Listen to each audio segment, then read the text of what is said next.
Неделя. Определено бе неделя, но неделя без ниски температури и дъжд, неделя по къси ръкави до късния октомври, неделя след излишен ден за размисъл, неделя, в която тръгвам от урна на урна и човек на човек, за да наглася някакъв, що годи приличен репортаж за изборите във вестника, вървя лек и безтелесен, благ като восък отвън, но живо като фитило отвътре, вървя край плакатите по пътя, с грозови кърлежи по тях, плакат върху плакат, върху плакат, върху плакат и пак плакат, увиснали на съдрани парцали очи на мъж, който устрява като жена, очи на жена, която устрява като мъж, скрити зад мъртви обещания, липса на закони и ограничения, което сигурно се възприема за нормално, но както и да е, аз продължавам да вървя по една от пешеходните улици към центъра, където стотици блудкави хора с общи приказки и понятия, облечени в неделните си ансузи, насядали на изнесени навън столови и маси, разменят мисли, броят случки, срещи, приятели и жени по улицата, значи са доволни хората, щом не гласуват. Да, вместо да гласуват, хората псуват, защото не могат да сторят нищо, но поне могат да се напият и да се чувстват значими, защото пиянството е нашата националност, нашия гняв. Гняв като сърдечен ритъм, като бойни барабани, като дъжд, като сила, която придобиваш, за да изкрещиш собствената си важност, да изкрещиш, че не ставаме за държава и единственото, което ни остава, е да се заблуждаваме, че оцеляваме, а дали сме живели добре, това по тези географски ширини, знаете, няма особено значение. От значение е само липсата на амбиции, която ни кара да се гордеем с това, което сме, иначе ще бъдем нещастни, излъгани нещастници, сгрени от своето унижение, назадничавост и мързел. Ние не протестираме, защото ни мързи, щастливи сме, защото сме живи и защото са живи нашите приятели, защото най-лесно е да си жив, просто жив, беден, псуващ, недоволен, отдалечен, но на всяка цена, ако може, нищо да не зависи от теб, да не взимаш официално отношение за нищо и да не мислиш, че това или онова е трябвало да се случи, тъй като за всичко си има причина, моята я забравих, за да я потърся в техните очи, очите на наседалите по кабинетата, но открих само очите на жертва, разкъсвана от глутница костюмирани хиени, които с зъби се добират до меките части на жертвата, съсредоточени, безапелационни, няма емоция, нито настървение, нито злоба, нито лекото разразнение от това, че някой рита и ти пречи да го изедеш, а в очите на животното кратка болка, изплакване, тих ужас и безразличие, защото хиените вече ядат жертвата, но тя все още е жива и гледа с пълна липса на интерес собствената си смърт. И никъде, ама никъде в изборния ден не видях момче и момиче да гласуват. Красива жена или мъж в разцвета на силите си. Младо семейство, майка и баща с дете да гласуват. Обаче гърбава баба се мъкне по стълбите към последния етаж на училище. Мрачно, социалистическо училище с българското знаме на входа и нарисувани свастики по фасадата. По коридорите класни стаи, вратите им зеят, а пред всяка се вие опашка като пред банкомат за пенсии. И никой не говори много. И всеки тежко поема бюлетината си, сякаш нарамва собственото си разпятие, за да се скрие зад паравана на тъмната стаечка, откъдето се носи тънък дъх на външна туалетна с чупена врата,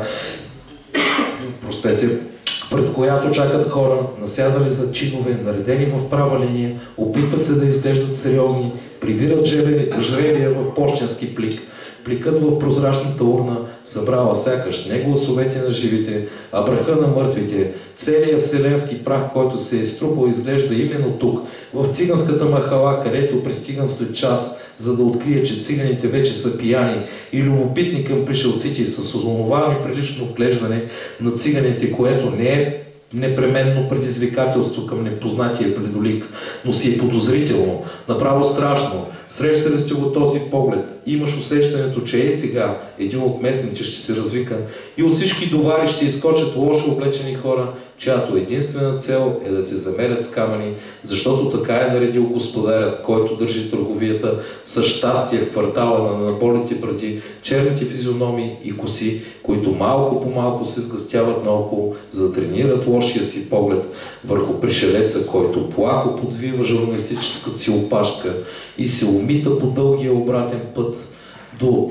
огледалните витрини на предизборен щаб с няколко паркирани отпред 4 по 4 и изобщо хубави коли, доста по-нови от това, което се кара в България, а за витрините пременени хора се суетят, разговарят нервно по смартфоните си, жестикулират, пият литри кафе, изпушват тонови цигари и ме питат какво искам. Искам просто огънче, друго нищо не искам. Паля цигара и си излизам доволен, че изобщо съм успял да измъкна нещичко от онези, дето са навикнали само да взимат.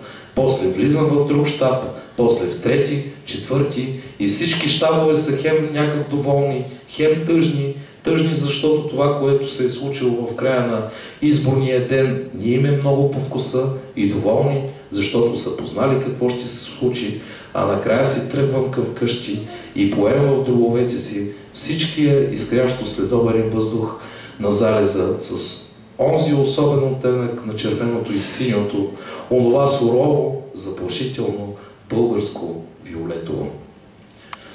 Малко преди да се прибера вкъщи, за да гледам резултатите от изборите по телевизията, видях по тротуара един опърпан старец, тих и кротък, вървеше към мен и побутваше колелцето си, олющено балканче, натоварено като магаренце с кашони и турби, като дисаги, закачени по кормилото, върху седалката, от двете страни на калниците, отпред, отзад, отгоре, от всякъде найлонови турби, пълни с колички стар хляб и кашони върху рамката, и пак турби, натъпкани с цели пластове, с влечени плакати, като парчета от огромна баница.